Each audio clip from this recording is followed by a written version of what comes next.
오늘은 출애굽기 14장을 통해서 홍해를 건넌 사건이 역사적인 의미에서 그리고 지금 오늘날 우리에게 홍해를 건넌다는 것이 단순히 그 3400년 전에 있었던 이스라엘의 역사인지 아니면 우리에게도 이 홍해를 건넌 사건을 통해서 하나님께서 무슨 말씀을 하시는지 이것이 오늘날 우리에게 영적으로 어떻게 해석이 되어야 되고 적용되어야 되는지를 한번 생각해 보도록 하겠습니다. 우리가 이 성경에 나타난 이 역사, 사실, 이것은 진실입니다. 이것을 깊이 생각하고 또 그런 사건 가운데서 이것을 나에게 어떻게 적용을 해야 되는가 하는 것을 우리가 알지 못하면은 사실 이 성경이 우리에게 어떠한 그 힘도 능력도 위력도 되지 못합니다. 믿음은 살아있는 것이고 그리고 이 성경을 통해서 거울과 같이 나의 모습, 내 내면의 모습, 내 속에 있는 진정한 나 자신, 정말 하나님 앞에서 벌거벗은 모습으로 있는 나 자신을 발견해야 됩니다. 그렇지 않으면 우리는 변화가 안 됩니다.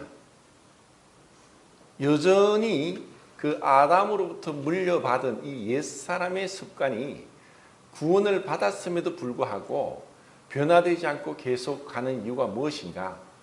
그것은 이러한 성경에 있는 역사적인 사건들이 오늘날 나에게 깨달아지고 이해되고 적용되고 그리고 내 것이 되어야 된다는 것입니다. 이것은 단순히 어떤 영해, 어떤 풍류적으로 해석을 해서 뭐 전혀 어떤 발이 땅에 닿지도 않은 그 가운데 그냥 내 자의적으로 또 주관적으로 해석하는 것이 아니라 실질적으로 일반적으로 나에게뿐 아니라 다른 사람에게도 적용될 수 있는 그러한 영적인 진리가 이 안에 담겨 있다는 것입니다. 홍해를 건너는 이 사건에서 하나님은 우리에게 이 말씀을 하나하나 살펴볼 때 많은 그 진리를 이 안에 내포하고 있다는 것을 우리는 알게 됩니다. 자, 이스라엘 백성들이 출애굽을 하는 데 있어서 430년이란 긴 세월이 필요했습니다. 그리고 그것에 대해서는 제가 앞에서 몇 번이나 말씀을 드렸습니다. 하나님께서 이렇게 하신 목적이 있었다. 하나님은 계획이 다 있습니다. 우리 사람도 좀 지혜롭고 또 생각이 있고 또 나름대로 그 뭐 사람답게 또 그렇게 교양이 있다면은 계획적으로 하지 무계획적으로 기분대로 생각나는 대로 아무 계획 없이 무작정 이랬다 저랬다 아니 그렇게 하지는 않습니다. 하나님께서도 다 이런 놀라운 것은 하나님은 한 가지 어떤 일을 행하시는 데 있어서 우리 사람은 그 한 가지밖에 못 봅니다. 우리가 두 눈이 있지만 전에도 제가 한번 보여드렸죠. 우리가 두 개의 눈이 있지만 우리가 보는 건 한쪽 눈으로 보지 두 눈으로 보는 게 아닙니다. 오른쪽을 보는지 왼쪽 눈으로 보는지 실험하면 압니다. 손을 이렇게 딱 보고 구멍을 쭉 내고 양쪽 눈을 뜨고 앞에 어떤 목표물을 보십시오. 그래서 오른쪽 눈을 감고 보고 왼쪽 눈을 감고 보고 했을 때 오른쪽 눈을 감고 왼쪽 눈으로 안 보이면은 내가 평상시 보는 눈은 오른 눈으로 보는 것이고 그리고 왼쪽 눈이 안 보이고 오른쪽 눈으로 보인다는 것은 그 왼쪽 눈으로 본다는 것은 내가 두 눈이 있지만 항상 왼쪽 눈으로 보는 것입니다. 그러면 다른 쪽 눈은 뭐 하느냐? 거리 조절을 합니다. 거리 조절. 그래서 이런 거리 조절을 할 수 있도록 이런 하나님의 그 놀라운 목적이 있는데 그런데 하나님은 한 가지 일을 하실 때 다목적으로 여러 가지 목적으로 그 일을 행하십니다. 자, 이스라엘 백성들을 홍해로 인도하신 분은 하나님입니다. 하나님이 의도적으로 이 이스라엘 백성들을 홍해로 인도했습니다. 그것은 왜 그랬느냐? 우선은 여기서 봤을 때 두 가지 목적이 있습니다. 애굽의 바로 왕과 애굽 사람들을 향한 하나님의 목적이 있었고, 또 한 가지는 이스라엘 백성들을 향한 목적이 있었습니다. 그리고 또 이스라엘 백성들을 인도하고 있는 모세에게도 하나님께서 보여주시고자 하는 것이 있었습니다. 우리는 그것을 통해서 하나님 참 지혜로우시다. 그리고 궁극적으로는 이 모든 것을 통해서 하나님만이 영광을 받으시게 하는 것입니다. 자, 하나님의 영광. 자, 하나님의 영광은 구원을 통해서 나타나고, 구원과 동시에 순서적으로 동시에든지 더 앞에서든지 뒤에서든지 구원과 함께 늘 나오는 하나님의 섭리가 무엇이라고 했습니까? 제가 많이 말씀을 드렸는데 심판이라고 했습니다. 한쪽에서는 심판이지만 한쪽에서는 구원입니다. 하나님께서 이 세상을 심판하셨지만 노아에게는 구원이 있었습니다. 자, 지금 이 홍해 사건도 이스라엘 백성에게는 기적적인 초자연적인 섭리로 인한 하나님의 구원이지만 바로 왕과 이집트 사람에게는 심판이었습니다. 그럼 왜 이렇게 하셨느냐? 그리고 하나님은 이것을 통해 영광을 받으셨다. 자, 어떻게 생각해 보면은 하나님 너무하시지 않습니까? 심판해놓고 사람을 다 바닷물에 빠져 죽게 해놓고 어떻게 영광을 받으십니까? 자, 이것은 우리가 또 생각해 볼 문제입니다.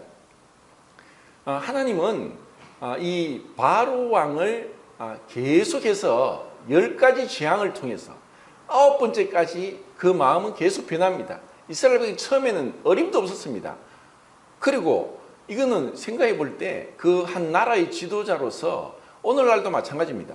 그 20세에서 50세까지 남자 노동력을 가지고 있는 근로자들 60만 3,550명인데 이들이 갑자기 떠난다 했을 때 이 경제적으로 엄청난 타격이 옵니다. 근로자들이 60만 3,550명이 떠나버리면은 사실 경제적인 얼마나 큰 타격이 오겠습니까? 그래서 결단코 바로 왕 입장에서는 내어줄 리가 없습니다. 그리고 이야기하죠. 여호와가 누구간데 내가 너희를 내어주겠느냐? 여호와가 누구냐? 하나님이 누구냐고 하면서 바로 왕은 절대로 그것을 허락하지 않았습니다. 그런데 계속 그 9가지 재앙이 나타나면서 애굽 사람에게만 재앙이 오고 이스라엘 백성들에게는 희한하게 그 재앙이 피해갑니다. 그런데 결국 마지막 10번째 분명히 유월절 어린 양의 피를 통해서 하나님은 미리 구원의 계획을 해 놓으셨습니다. 이것은 놀랍게도 고린도전서 5장 6절 7절에서 예수님에 대한 완전한 모형이고 완전한 그 상징이라고 제가 분명히 말씀을 드렸습니다. 성경은 그렇게 말씀하고 있습니다.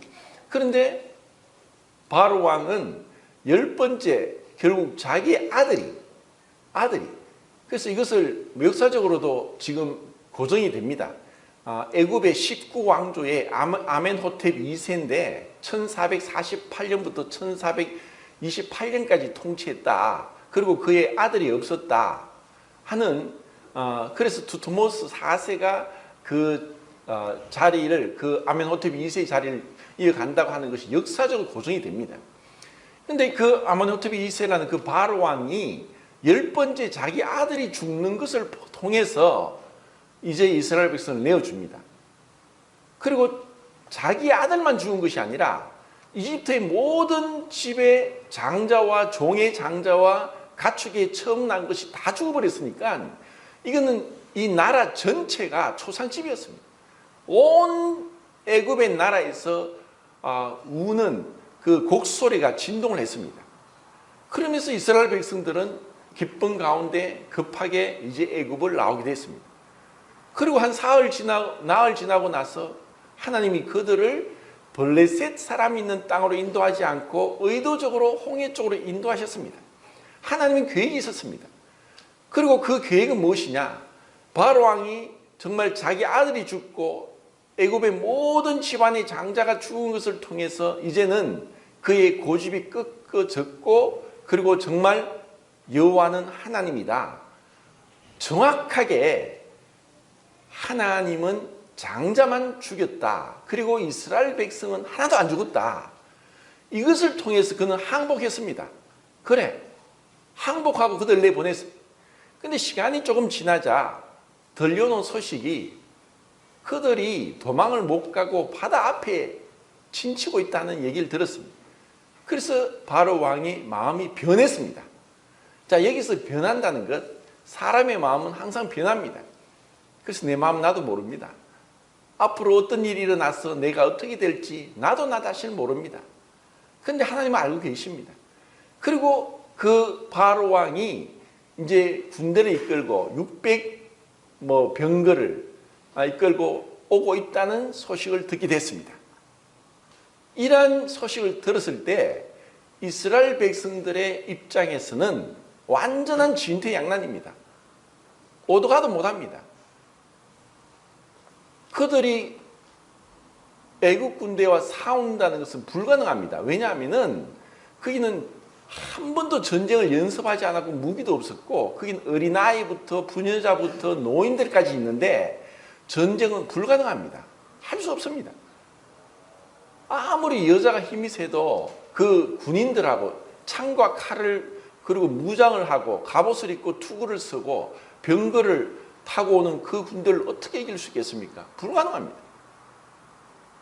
그러면 가만히 있어 죽고 그렇다고 바닷물에 빠져 죽고 헤엄쳐 간다는 것은 강이라면 몰라도 바다를 헤엄치는 건 불가능합니다. 거기서 그들은 어떻게 또 반응을 했습니까? 그들은 불평하고 원망했습니다. 누구를 향해? 하나님을 향했어. 그리고 모세를 향했어.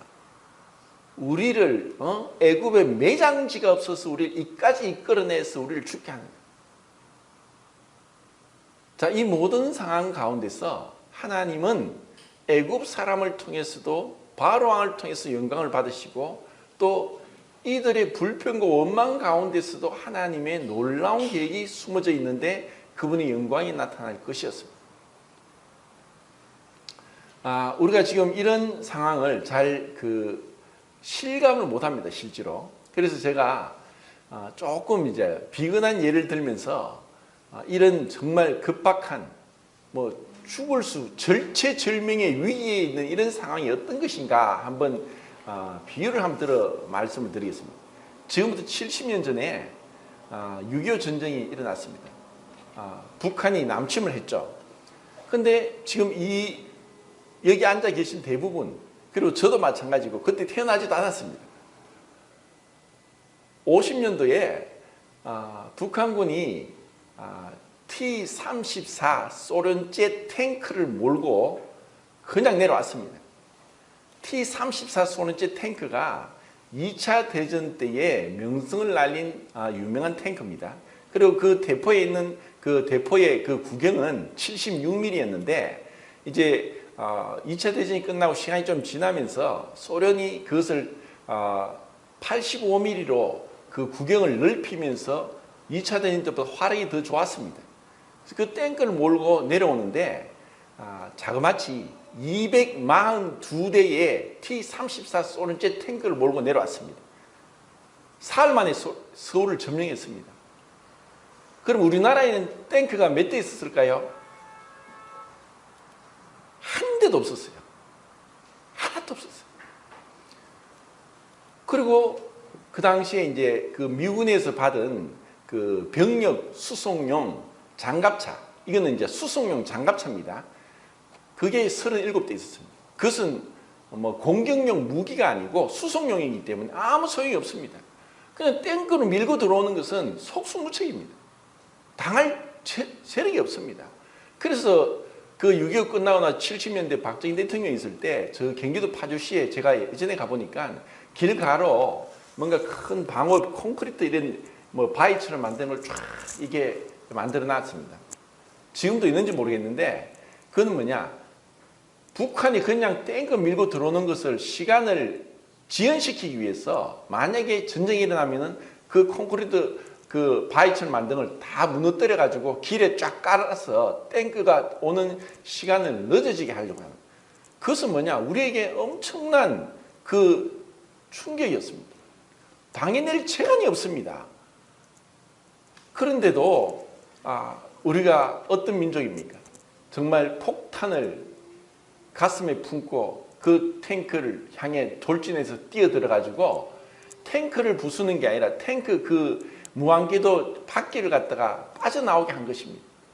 그렇게 해서 그들을 정지하게 하고 탱크 진입 더 이상 전진 못하게 하고 이런 식으로 싸워서 사실 이겼습니다.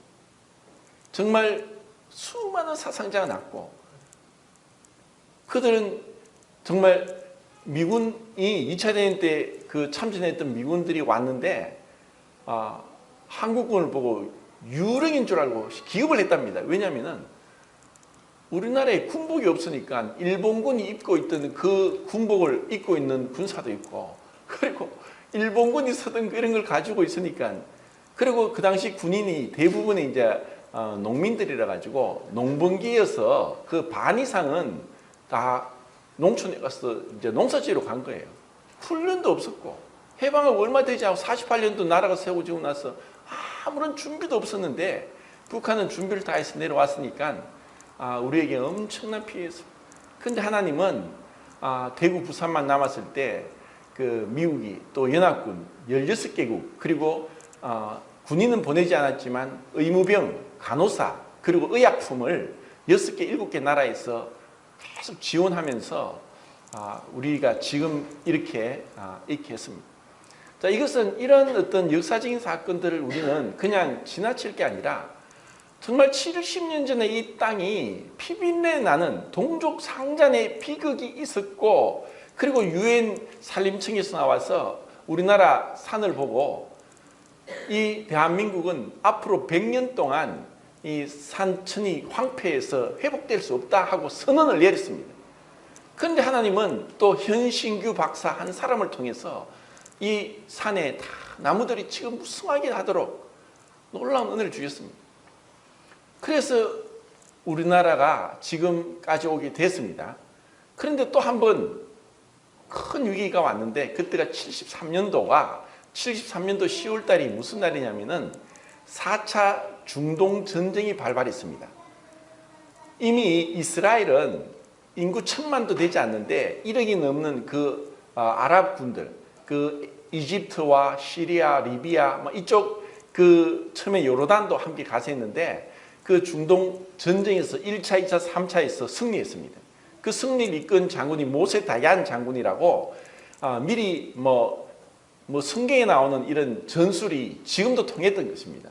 기습전을 통해 가지고 미리 막 비행장에 가서 비행기를 다 폭파시키면서 꼼짝 못하게 하고 그냥 막 포를 쏘면서 이스라엘이 그 이집트가 차지하고 있던 시나이 반도와 또 시리아가 차지하고 있던 골란 고원을 차지했습니다. 그래서 정말 이 3차 중동 전쟁을 통해서 이스라엘은 승리에 만족하면서 절기화하고 있었고 마치 이제 여리고성을 점령하고 방시만타의 아이성에서 참패한 것처럼 4차 중동 전쟁이 73년도 10월 달에 일어날 때 그 당시 이제 이집트의 그 장군이 소련제 미그 21기를 200대를 들여왔습니다. 그리고 시리아하고 리비아하고도 서로 철저히 준비한 가운데 기습을 하는데 그때가 이제 욤키푸르가 뭐냐면은 이스라엘이 1년 동안 레위 23장에 보면은 7절기가 있는데 유일하게 금식을 유명한 날이 대속절입니다. 그래서 히브리어로 욤키푸르라고 하는데 7월 10일입니다. 종교력으로. 그때는 이스라엘 남자들이 다 그 예루살렘 지금 가면 이제 통곡의 벽이 있는데 그 앞에 가서 24시간 금식합니다. 근데 그때 기습 공격을 한 겁니다. 그래서 이것을 욤키푸르 전쟁이라고 하는데 갑자기 그런 기습 공격을 받으면서 미리 준비된 미그 21 그 비행기로 막 폭격을 하고 포를 쏘고 하니까 이스라엘이 완전히 그 작은 경상도 많은 그 나라 작은 나라가 이제 1900년 만에 나라 없이 온 세계를 떠돌아다니다가 1948년도 5월 14일 날 건국을 했는데 이제 또다시 이 나라를 빼앗길, 지구상에서 이 이스라엘이라는 나라가 없어질 그런 절체절명의 위기가 왔습니다. 그때 이스라엘이 택한 건 뭐냐? 핵무기를 조립했습니다. 이제는 막판으로 우리는 핵을 쏘을 때 소련이 그 당시에 미국보다 더 많은 핵무기를 가지고 있었습니다. 핵무기를 쏠 수 있는, 그래서 이제 정말 3차 전쟁이 일어날 수 있는 위기 상황이 왔습니다. 이 소식을 들었던 미국의 닉슨 대통령이 핵 전쟁이 일어날 것을 방지하기 위해서 미군을 급파했습니다. 그래서 미군이 이스라엘을 도움으로 인해 가지고 결국 이제 이스라엘은 그 이집트 그 군을 이제 무찌르고 이제 시나이 반도를 좀 내어줬지만 다시 골란군을 이제 회복을 했습니다. 탈환을 했죠. 이렇게 해서 이제 4차 중동 전쟁이 끝났는데, 이 일로 인해서 그 중동의 산유국들이 서로 카르텔을 결성해 가지고 오펙을 세웁니다. 그리고 그 당시에 원유가 배럴당 1.9달러였는데 11달러까지 가격을 갖다 막 5배 이상을 올려버렸습니다. 그러자 우리나라는 이제 겨우 이제 경제개발 5개년을 하면서 이제 조금 성장하려고 하는데 외채도 있고, 그리고 외환이 막 빠져나가면서 모든 산업이 석유를 바탕으로 이루어져 있기 때문에 석유값이 너무 비싸니까 살 수가 없는 거예요. 정말 위기 상황이 왔습니다. 그래서 제가 어릴 때 뭐 이렇게 뉴스 기억나면은 그런 석유 파동이 와가지고 뭐 뉴스에 뭐가 나오냐면 사람들이 몰래 막 밤에 이제 석유통을 들고 가가지고 차에 가서 차에 그 기름통을 빼서 기름을 빼가는, 그래가다가 이제 걸려가지고 구속되고 하는 이런 어떤 사건이 막 나오는 그런 위기 상황에 현대그룹의 정중 회장이 중동의 그 건설 현장에 뛰어든다고 했습니다. 그래서 사람들이 다 비웃었습니다. 현대가 돈을 좀 벌더니만도 이제 뭐 주제 파악도 못하고 뭐 중동에 가서 무슨 건설업을 하냐고, 뭐 사우디 앞바다가 빠져 죽을 거냐고 이런 식으로 비아냥거리고 했습니다. 근데 그 사우디의 그 우베이만인가 하여튼 그곳에 뭐 육지로부터 한 12km 떨어진 곳에 50만 톤 유조선 4척을 정박할 수 있는 항구를 건설하는 프로젝트였는데, 그것은 이제 채집가 입찰로 해서 뭐 9,300만 달러인가 이런 식으로 해서 이제 그 입찰을 했는데, 채집가 입찰로 어떻게 입찰이 됐습니다. 그런데 그것을 그 싼 가격에 또 44개월 공기를 당겨가지고 36개월 만에 한다고 얘기를 한 거예요. 근데 그것을 하려고 하니까 실질적으로 사실 불가능해요. 한 번도 그 해외에 가서 그런 공사를 해본 적이 없었는데, 근데 놀랍게도 정말 교과서에 없는 일을 정중 회장이 했습니다. 해보기는 해봤어? 하는 이런 말로 정말 유명한, 그래서 거의 뭐 어마어마한 바다를 메우면서 그 항만을 건설하는데 철구조물 아파트 10층 높이 되는 무게가 550톤이 나가는 그런 것이 89개가 필요했는데, 이것을 현지에서 만들고 하기에는 불가능하고 만든다 하더라도 입찰가보다 훨씬 빗나가니까 공사하면 손해가 되는, 그래서 생각한 것이 현대 울산 조선소에서 그 구조물을 만들어 가지고 벌크선으로 19번 왕복을 하면서 12,000km를 옮겼습니다. 그래서 예정보다 8개월 앞당겨서 그 입찰가에 이제 공사를 이뤄냈습니다. 그걸로 인해서 우리나라가 그 계약금으로 그 당시에 외환은행에 달러가 2천만 달러 있었는데 뭐 2억 달러가 한순간에 들어왔습니다. 우리나라 거의 이제 뭐 도산지정이었는데 이렇게 이제 살아났습니다. 사실 제가 이런 얘기를 말씀드리는 것은 아무리 어려운 일이 있더라도 어떻게 우리가 뭐 정신을 또 하사불성이라는 말을 많이 했죠. 정신을 차리고 호랑이한테 물려가도 정신을 차리면 살아남는다. 이런 많은 위기 속에서 우리나라가 살아왔습니다. 신라시대 때부터 지금까지 일본 왜구가 우리나라 쳐들어온 횟수가 714번입니다. 그런데 우리나라가 이런 위기 속에서 살아남았지만 그런 위기는 어떻게 하든 인간이 어떤 방법으로든 해낼 수 빠져나올 수 있는 그런 길이 있었고 지금까지 왔습니다. 그런데 지금 이스라엘 백성이 홍해 앞바다에서는 도저히 방법이 없습니다. 한 가지 있죠. 하늘 날아가면 됩니다. 날아갈 수 있습니까? 불가능하죠. 그런데 하나님은 그것을 통해서 바로 왕의 그 교만을 깨뜨립니다. 바로 왕이 이제 마지막까지 하나님을 대적해서 자기의 욕망, 자기의 그 계획, 자기의 고집을 꺾지 않고 끝까지 이스라엘 백성을 죽이기 위해서 죽이고자 했던 그것은 무엇입니까? 자, 애굽이 상징하는 것은 세상이라고 말했고, 그리고 바로 왕이 상징하는 것은 사단이라고 했습니다. 그 세상, 바로 왕, 그들을 한마디로 무엇이라 할 수 있습니까? 제가 지난번 수요일 날 시편을 계속 그 말씀 나누면서 악인은 어떤 악인을 시편에서는 누가 악인이라고 했습니까? 하나님의 어떤 존재를 믿지 않는 것이 아니라 이미 시편에는 어리석은 자는 하나님이 없다 하도다. 하나님의 존재에 대해서 어떤 정명을 대거나 그런 건 없습니다. 단순히 하나님의 통치를 거절하는 자, 이것이 세상이고 악입니다. 하나님의 통치, 하나님의 주권, 하나님께서 베푸시고 있다는 것을 거절하는 것이 세상이고 육신입니다. 세상은 마치 바로 왕이 그 10가지 재앙을 통해서 정말 하나님의 능력이 나타났습니다.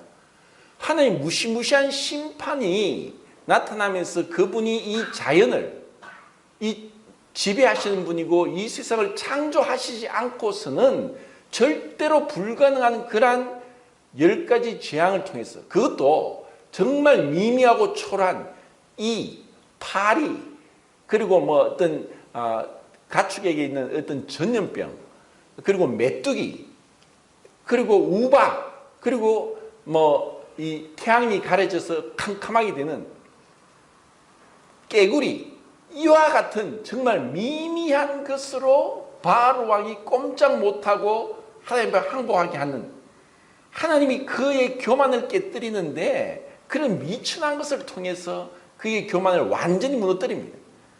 근데 그것을 통해서도 그의 교만은 끊어지지 않았습니다. 이제 내가 결코 그들을 용서하지 못하겠다. 끝까지 따라와서 이제 완전히 죽이려고 하는, 그래서 사로잡아 와서 다시 노예로 부려먹겠다고 하는 좋게 말해서 불굴의 의지입니다. 근데 그것을 통해서 하나님께서 그것을 완전히 깨뜨리죠. 그래서 하나님이 그들을 통해 영광을 받는다는 것은 뭐냐? 하나님이 그 바로가 마음이 강팍하도록 하셨다. 이것은 하나님께서 어떤 선언적인 말씀이지 궁극적으로는 바로가 스스로 마음을 강팍해 해서 10번 나옵니다. 그러니까 스스로 마음을 강팍해 해서 하나님께 굴복하지 않고 하나님을 대적해서 자신의 뜻을 굽히지 않았는데, 이것이 세상이고 사단이고 이것이 우리 안에 또 있다는 것입니다. 이것을 하나님이 심판하시니까 결국 하나님이 영광을 받으시는 것은 하나님이 하나님을 대적하는, 하나님을 하나님으로 영광스럽게 하지 못하는 것에 대해서 하나님의 능력이 나타나서 하나님의 영광을 받으십니다. 이것은 하나님은 그 어떠한 누구와도 비교할 수 없고 타협할 수 없고, 그리고 그런 어떤 힘에 있어서 아니면은 그분의 어떤 주권에 있어서 양보하실 수 없는 절대 주권자라는 것을 보여주면서 하나님이 영광을 받기 위함이었습니다. 그리고 또 한편으로는 이스라엘 백성들 원망하고 불평합니다. 왜 우리를 이곳까지 인도내서 우리를 죽게 하느냐? 그들의 원망과 불평은 당연한 것입니다. 그들을 우리가 비난하고 욕할 게 없습니다. 우리는 그것보다 더 못한 상황 속에서도 불평하고 원망합니다. 그렇지 않습니까? 정말 우리는 그렇지 않은 상황 속에서도 정말 하나님의 주권과 하나님의 섭리와 하나님의 계획, 하나님은 모든 걸 알고 계시면서 나에게 가장 합당한 것을 주기 위해서, 그리고 정말 이런 우리가 할 수 없는데 하나님만이 영광을 받기 위해서 이렇게 하셨다고 하면서 그분을 절대적으로 의뢰하고 기도하고 엎드리고 잠잠히 있을 수 있느냐 하는 것입니다. 모세를 통해서 하나님 말씀하셨어요. 너희는 가만히 서서 여호와의 구원을 보라. 그들이 할 수 있는 건 아무것도 없었습니다. 어떻게 우리는 뭐 그런 어떤 강약의 차이는 있지만 우리가 할 수 없습니다. 지금 어떻게 할 수가 없습니다. 할 수 있는 방법은 다 썼는데 이래도 안 되고 저래도 안 되고 죽을 수밖에 없습니다 하는 이런 상황까지도 우리는 내몰릴 수 있습니다. 그럴 때 정말 내가 믿음을 갖고 하나님을 바라보면서 심지가 견고한 자는 평강에서 평강으로 인도한다. 우리의 믿음이 나타나는 은혜 받은 결과가 평강입니다.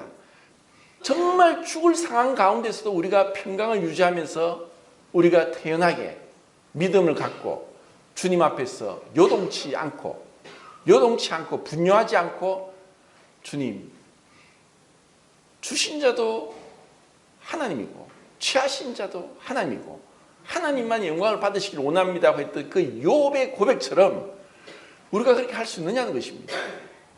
이스라엘 백성들은 사실 상상이나 했겠습니까? 한 번도 있었지 않고 지금도 그런 일이 없었고 바다가 그렇게 갈라진다는 것은 상상도 못했고 생각도 못했고 그들로서는 정말 기상천외한, 하나님이 아니면 하실 수 없는 거예요. 흔히 뭐 지금도 모세의 기적해서 뭐 이렇게 우리나라에도 그렇게 이제 바다 밑이 보이는 게 있는데 그것은 지면이 낮아서 그렇습니다. 만약에 그렇게 홍해가 낮았다면 애굽의 군사들이 600병거, 오늘날 많은 전차 탱크인데 그 탱크가 다 그렇게 죽을 리가 있습니까? 빠져나오지. 정말 하나님만이 하실 수 있는 하나님의 방법으로 하나님의 그 절대적인 주권과 능력을 그들에게 보여주기 위한 것이었습니다. 정말 우리는 가만히 있어서 여호와의 군을 보라. 이것이 쉬운 것 같지만 인간이 정말 못하는 게 이겁니다. 가만히 있지 못해요. 그래서 안식일 날 아무 노동도 하지 마라. 아무것도 하지 말라고 신신당부합니다. 그래서 6일째는 매일 아침에 만나를 주우러 나갔지만은 마지막 날에는 여섯째 날 이틀분의 만나를 줄 테니까 너희들은 나가지 말라 했는데 나가는 거예요. 그 다른 날은 이틀분 가지고 있으면 더 한 사람이 한 오멜씩 먹을 만큼만 가져가면 되는데 욕심이 나서 많이 가지고 가니까 그것이 그 다음날 상해서 먹지를 못하는 거예요. 그런데 동일한 만나인데도 여섯째 날 안식일 끝까지 이틀분을 가져오면 이튿날 먹을 수 있는 거예요. 아무것도 아닌 것 같지만 하나님이 그렇게 능력을 나타냅니다. 자, 우리는 바로 왕을 향해서 야, 정말 강팍하다. 정말 목이 굳었다. 어떻게 저렇게 하나님의 능력을 보고도 저럴 수 있느냐 하죠. 이스라엘 백성도 동일합니다. 바로 왕이 그런 10가지 재앙을 통해서 하나님의 그 능력을 잊어버렸듯이 이스라엘 백성은 10가지 재앙을 통해서 구원을 받았는데 동일하게 있으면서도 이집트 사람은 심판받고 자기들은 구원받았는데도 10가지 재앙을 통해서 그들이 구원받았음에 불구하고 홍해 앞바다에서 그것을 잊어버렸습니다. 잊어버렸어요. 까맣게 잊어버렸어요. 그들의 인간적인 생각에 그들의 방법으로 그들의 어떤 계획대로 수단 방법을 강구해도 어쩔 수 없으니까 아, 이제 죽었구나. 그러면 죽었구나 하면서 가만히 죽으면 되는데 그렇지 않죠. 원망합니다. 불평합니다. 모세를 향해서 네가 왜 우리 가만히 살고 있는데 끌어내가지고 이 모양이냐고 원망 불평을 합니다. 자, 가만히 서서 라는 말은 다만 우리 몸만 가만히 서는 것이 아니라 더 이상 너 자신의 생각, 계획, 너 자신의 어떤 수단 방법 다 내려놔라. 그냥 하나님만 봐라. 우리의 생각에 있어서 정말 죽을 것 같고 뭐 길이 안 보이고 그리고 정말 마음에 어떤 많은 생각들, 분노가 일어날 때 내가 잠잠히 주님만 바라보면서 평온하다고 할 수 있느냐. 제가 자주 이야기를 하지만 그 찬송가 413장입니까? 내 영혼 평안해, 내 영혼 평안해. 그 찬송가 작시 스파포드가 자기 아내와 딸 4명이 배를 타고 가다가 대서양에서 배가 침몰해서 전보를, 그 당시에는 1800년 되니까 전보를 받았습니다. 배가 침몰해가지고 그 소식을 듣고 갔습니다. 그래서 그 바다에 가니까 배도 없고 아무것도 없습니다. 그런데 다행히 아내는 구조됐는데 딸 4명은 그냥 바다 속에 익사했습니다. 거기서 이 스파포드 씨가 그 찬송시를 작곡한 겁니다. 내 영혼 평안해, 내 영혼 평안해. 정신 나갔습니까? 딸이 4명이나 죽었는데, 또 많은 배에 탔던 사람이 다 죽었는데 정신 나간 사람입니까? 주님을 보는 거예요.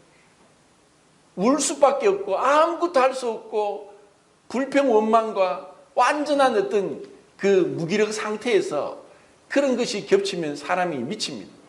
그리고 요즘 많은 이런 정신병도 옵니다. 그런 상황에서 정말 내가 주님을 바라보느냐. 주님, 모세에게 말씀했습니다. 네가 들고 있는 지팡이를 바다를 향해 들어라. 모세는 생각했습니다. 이거 뭐 하는 것입니까? 모세는 내가 이 지팡이가 뭐냐, 40년 동안 딸고 따랐던 지팡이인데, 근데 그 앞에서 하나님 보여주셨죠. 무엇을 보여줬습니까? 던졌을 때 뱀이 되었고 꼬리를 잡았을 때 다시 지팡이 됐습니다. 그리고 그 지팡이를 가지고 애굽 하수를 쳤을 때 피가 됐습니다.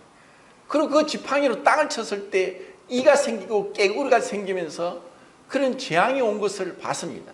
지팡이는 아무런 효험이 없습니다. 그 지팡이에 뭔가 있는 게 아닙니다.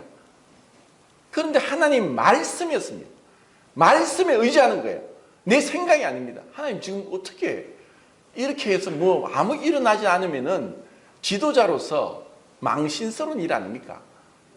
그 200만 명이 되는 그 지도자 백성들 앞에서 모세가 권위가 완전히 실추되는 거 아닙니까? 아니 이거 지금 뭐 하는 거냐고. 모세는 무엇을 배웠느냐? 순종을 배운 겁니다. 자, 하나님이 우리에게 원하시는 것은 순종입니다. 근데 애굽 사람 바로 왕은 불순종의 자녀입니다. 그리고 우리가 이 순종은 믿음으로 인한 순종으로 단번에 우리는 순종함으로 은혜로 그 주님의 약속 가운데, 언약 가운데 들어왔습니다. 그러면 이것이 끝이냐? 그게 아닙니다. 믿음은 계속적인 것입니다. 계속적으로 순종하는 것입니다. 내 생각이 아니고 내 판단이 아니고 어떤 현상을 통해서 그런 것이 아니라 말씀에 순종하는 것입니다. 그 말씀에 순종하는 것을 통해서 모세가 손을 지팡이를 들고 바다를 향해 들었을 때 동풍이 불면서 바닷물이 갈라집니다. 그 역사적인 광경을 봤을 때 그때서야 비로소 이스라엘 백성이 하나님을 경외하고 모세를 믿었다고 합니다. 자, 하나님은 이런 여러 가지 사건을 통해서 그분을 믿게 하기 위한, 그래서 그분을 경외하고 그분을 영광스럽게 하기 위한 것이 하나님의 목적입니다. 왜냐? 하도 믿지 않으니까, 너무 불순종하니까 그건 자기 생각대로 자기 것 살아가는 거예요. 변화가 없어요. 그냥 내가 옛날 하던 대로. 세상 사람과 나의 차이가 무엇입니까? 교회에 나온다는 것이 차이입니까? 내가 얼마나 가만히 있어서 주님의 그 구원을 보느냐. 우리가 살아가는 것, 이스라엘 백성들이 그 10가지 재앙과 홍해 바다 건너가는 그 초자연적인 기적을 맛보았는데 그것만 기적입니까? 내가 지금 숨 쉬고 있는 것 자체가 기적입니다. 내가 문제없이 밥 먹은 거 소화하고 움직이고 잠자고 하는 것이 기적인 거예요. 하나님의 날마다의 그분의 은혜의 기적이 베풀어지고 있는 거예요. 내가 심장이 박동되는 것, 내가 이 심장이 박동되는 것이 또 여기 들어오면서 체온을 체크합니다. 어떻게 체온이 그렇게 일정하게 유지됩니까? 문제가 생기면 37.5도 이상 되면 못 들어오죠. 그건 내가 잘나서 그렇습니까? 주님의 은혜의 손길이 계속 미치고 있는 거예요. 기적을 날마다 경험하는 거예요. 그래서 우리는 세상 사람과 우리의 차이는 뭐냐? 세상 사람은 이러한 매일의 기적을 당연한 듯이 여깁니다. 그리고 그들은 감사가 없습니다. 감사치 아니하고 당연한 듯이 여기는 거예요. 감사가 없어요. 그리고 늘 자기 힘으로 한다고 생각해요. 바로가 내가 능력이 있다. 내가 이집트의 왕이다. 내가 지금 이 세계에서 가장 강력한 군주다. 그렇게 하면서 결국 하나님의 심판을 피할 수 없었던 것처럼 크든 작게든 세상 사람들은 자기의 능력을 의지합니다. 자기 방법을 의지합니다. 하나님께 굴복하지 않아요. 절대로 굴복 안 해요. 감사가 없어요. 당연한 듯이 생각합니다. 근데 우리는 감사 몇 번 합니까? 적어도 3번 합니다. 아침, 점심, 저녁 먹을 때 감사하죠. 3번만 합니까? 예, 많이 하시네요. 그래도 안 하는 것보다 낫죠. 날마다 감사하는 거예요. 순간순간 주님을 생각하고 주님을 바라보고 주님이 지금도 놀라운 은혜의 기적으로 나를 붙들고 계신다. 내 생명과 호흡을 주관하고 계신다. 그걸 보는 거예요. 그런데 우리가 항상 그렇습니까? 안 그렇죠. 짜증도 나고 불평도 나고 그리고 낙담도 되고 그럴 때마다 우리가 어떻게 해야 되느냐. 자, 홍해 바다를 그들은 건넜습니다. 그런데 애굽 병사들은 가고 있는데 하나님이 어떻게 했죠? 그 병거 바퀴가 빠지게 했습니다. 누가 했습니까? 하나님이 했습니다. 하나님이 그들을 막고 계십니다. 근데 그들은 왜 그렇게 바퀴가 빠지고 빠져 죽었습니까? 무엇 때문이죠? 이것을 히브리서 11장 29절인 것 같아요. 거기서 말씀하고 있습니다. 그들은 이스라엘 백성들은 홍해를 어떻게 건너냐? 믿음으로. 그래, 하나님이 이 홍해가 갈라지는 걸 통해서 그래, 하나님이 정말 위대하신다. 10가지 재앙을 통해서 우리가 나았지. 우리가 잠시 원망하고 불평하고 했지만 하나님의 능력을 의지하면서 믿음으로 건넜습니다. 그리고 그들은 15장에서 춤을 추고 노래를 합니다. 최초의 찬양이 거기서 나옵니다. 그런데 이 애굽 군사들은 어떻게 홍해를 건넜습니까? 저것 봐라. 저들도 건너는데 우리가 왜 못 건너겠느냐 하면서 믿지 않고 의심하면서 건너는 거예요.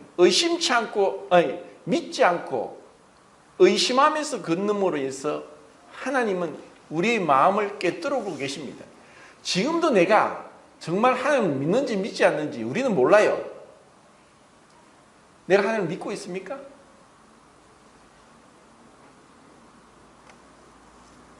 그냥 생각으로 믿고 있느냐? 믿음이 순종으로 나오느냐는 겁니다. 순종으로 나오느냐? 그 순종으로 나오지 않으면 믿음이 아닙니다. 그럼 순종은 무엇입니까? 하나님의 모든 말씀에 대한 순종입니다. 율법은 10계명 10가지지만 신약에 그분의 말씀 순종하라고 하는 말씀은 1000가지가 넘어요. 순종하고 있습니까?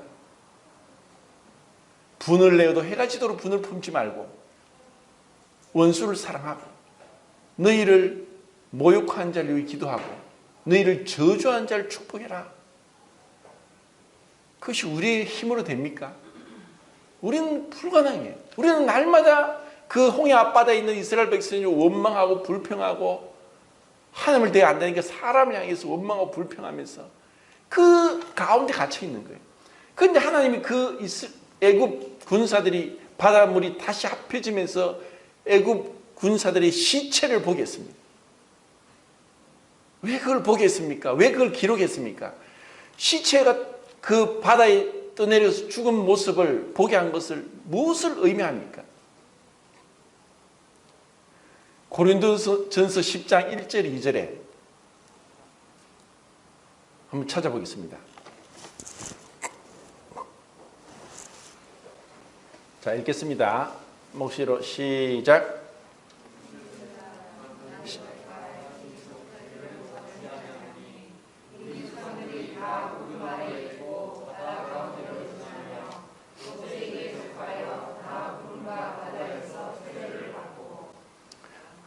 자, 여기서 이제 사도 바울은 이제 이스라엘 백성들이 홍해를 건너는 것을 다 같이 그들이 세례를 받았다 이렇게 표현을 합니다.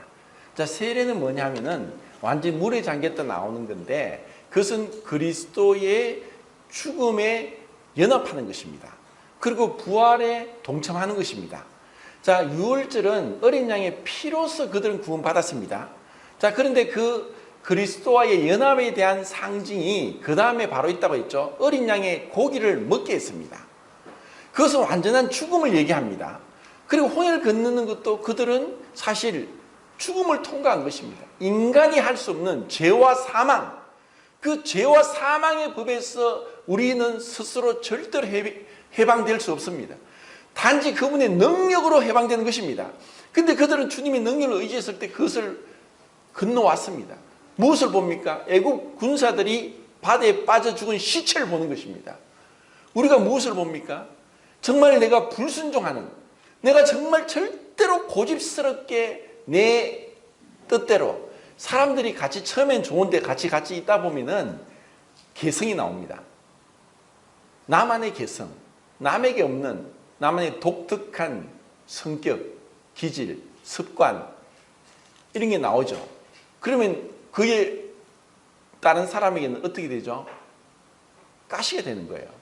나는 당연하게 내가 생각하는 방법, 이 습관들, 이런 일처리 방법들, 이거는 나는 내가 볼 때는 옳고 나는 그렇게 해왔고 하는데 다른 사람들은 또 다른 방법이 있는 거예요.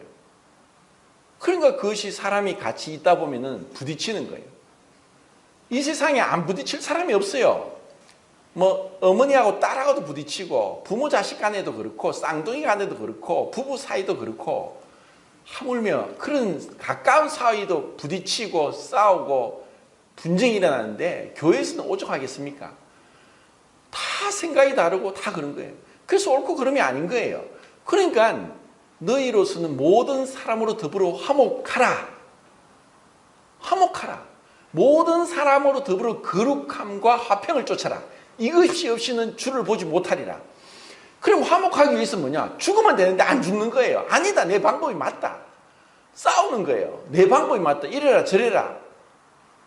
그래요? 죄송합니다. 내가 옳다는 것을 내려놓을 수 있는 그것은 사회 볼 때도 뭐 조정희 선생님 말씀하셨듯이 바다가 가장 낫다. 그래서 모든 것을 해수면에서 얼마, 해발 몇 미터, 해발 몇 미터 기준이 되는 거예요. 물이 위에서 아래로 내려가는 거예요. 그리고 사람들이 좋아하는 사람, 온유한 사람, 겸손한 사람을 좋아해요. 다른 사람을 받아줄 수 있는. 그래서 정말 그래요. 죄송합니다. 남들이 안 그래도 왜냐하면 화평을 위해서. 이게 쉽지 않습니다. 저도 결혼하고 이 말씀에 순종하기 위해서 화목해라. 그래서 분방하지 말라. 화를 내도 분을 내도 해가 지도록 분을 품지 말고 이 말씀을 지키기 위해서 다투고 싸우다가도 해가 지기 전에 내가 잘못했다 했는데 이걸 갖다 10년 이상을 해도 내 혼자만 잘못했다고 하니까 이거 내가 손해보는 거 아닌가 이런 생각이 들더라고요. 이제는 이제 그런 게 사실 이것이 어떤 자라는 환경이나 이런 거에 대해서 다 다를 수 있어요. 근데 그래요. 내가 잘못했습니다. 그러면 이제 사실 나중에 그러다 보면 말로만 할 수 있어요. 진짜 마음으로도 미안해하지 않고 하면서도 입술로만 그렇게 할 수도 있는 거예요. 그래서 진정으로 화목하기 위해서는 죽으면 되는데 그래서 애국 군사의 시체를 본다. 우리가 뭘 봅니까? 내가 그리스도와 함께 십자가에 못 박힌 시체를 보는 거예요. 끝났다는 거죠. 주님의 방법인 거예요. 그래 내가 십자가에 못 박혔구나. 우리가 알거냐 우리 옛사람이 예수와 함께 십자가에 못 박힌 건 우리가 다시 죄에게 종로를 하지 아니하려면 우리의 죄의 몸인 미라에 다시는 우리가 죄에게 종로를 하지 아니하도록. 죄가 뭡니까? 불순종입니다. 그 불순종은 뭐냐? 화목하지 못한 것이고 은혜가 은혜되지 못하고 감사하지 못한 것이고 불평과 원망이 일어나는 것입니다. 이제 내가 끝이 났구나. 정말 우리가 주님 앞에 강팍해 하지 않고 우리의 마음을 부드럽게 하면서 주님 앞에서 내가 스스로 어떤 의미에서 우리가 우리 자신을 십자가에 못 박을 수 있습니까? 갈라디아서 6장 14절에 우리는 이미 세상이 나를 대해 내가 세상을 대해 십자가에 못 박혔다. 주님이 그렇게 해주신 거예요. 이것이 은혜입니다. 그래서 우리는 믿음에서 믿음으로 가는 거예요. 믿음으로 구원받았고 우리의 성화의 삶, 거룩한 삶도 믿음입니다. 이미 주님이 해놓으셨다는 것을 믿음으로 육신을 이기도록 하신 겁니다. 우리 힘으로는 절대로 못 이겨요. 바로 왕처럼 우리에게는 결코 강팍한 마음이, 불순종하는 마음이 끝까지 포기하지 않고 가는 거예요. 근데 그것이 죽음으로 끝나는 거예요. 그래서 우리가 예수와 함께 십자가에 못 박히게 한 거예요. 내가 그리스도와 함께 십자가에 못 박혔나니 그런즉 이제 내가 산 것이 아니요 내 안에 그리스도께서 사신 것이라. 이제 내가 육체 가운데 사는 것은 나를 사랑하사 나를 위하여 자기 목숨을 버리신 하나님의 아들의 믿음 안에서, 하나님의 아들의 믿음이고 하나님의 아들을 믿는 믿음입니다. 두 가지 사실 같은 겁니다. 우리는 그리스도와 함께 못 박힌 자로서 정말 내가 주님 안에서 이 홍해 앞바다에서 이 홍해를 걷는 그 사건이 역사적인 사건이고, 오늘날 나에게 그런 위기의 상황에서, 절박한 상황에서도 주님을 가만히 서서 주님 뜻대로 하십시오. 저는 주님의 것입니다. 주님이 모든 것을 아십니다. 그리고 그렇지 않을지라도 다니엘의 세 친구처럼 그렇지 않을지라도 우리는 주님을 의뢰하겠습니다.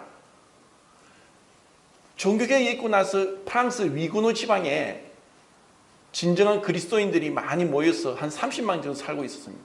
그런데 프랑스가 가톨릭을 옹호하면서 개신교도들을 죽였는데, 위고노 지방에서 위고노 그 성도들을 무참하게 죽였는데 10만 명 이상 죽였습니다. 그때 기록에 의하면은 위고노 그 성도들이 아무 저항 없이 바보같이 그냥 그 가톨릭 교도들이 프랑스 정부에서 온 그들이 칼로서 죽이는데도 도망도 않고 피하지도 않고 그렇게 죽었다는 기록이 나옵니다. 그들은 그냥 죽어갔습니다. 홍해를 못 건넜습니다. 죽었습니다. 그러면 하나님 왜 그렇게 그들이 그렇게 죽게 했습니까? 그는 끝까지 가지 않았죠. 이미 하늘나라에서 계산이 됩니다. 우리는 이 땅에서 계산되지 않을 수도 있어요. 이 땅에서 왜? 우리의 본향에, 우리의 고향에 오지 않았으니까. 우리의 고향에 가는 날, 그날 모든 걸 아시는 분이 그때 갚아주실 것이다. 그리고 지금 내가 하는 것은 그래, 가만히 있어서 주님을 의지합니다. 주님이 행하신 것을 바라봅니다. 그리고 매 순간순간 주님의 놀라운 은혜를, 능력을, 기적을 체험합니다. 감사합니다. 주님, 정말 제가 언제 어디 있어라도, 그리고 내 마음이 어린아이처럼 평온하게, 근심 없이, 그리고 이런 온갖 생각에 노예가 되어서 생각의 노예가 되지 않고 잠잠히 주님만 찬양합니다. 주님 정말 위대하십니다. 주님 사랑합니다. 주님 너무너무 감사합니다. 우리에게 내가 무엇이 한데 이 감당치 못할 은혜를 주셨습니까? 주님을 찬양하겠습니까? 이 예배의 자리에 존귀한 성도들과 함께 있게 했습니까? 내 안에 이루어진 이 놀라운 주님의 구원의 섭리, 이스라엘 백성이 홍해를 걷는 것보다 더 놀라운 죄와 사망의 법으로부터 구원해 주신 주님, 주님 찬양합니다. 그리고 내 스스로 할 수 없었던 것을 이미 그리스도와 함께 십자가에 못 박혀서 끝내게 했던, 이제 부활의 그 능력 가운데 살 수 있게 한 이 놀라운 주님의 섭리, 진심으로 감사드리고 찬양합니다. 이상 마치겠습니다.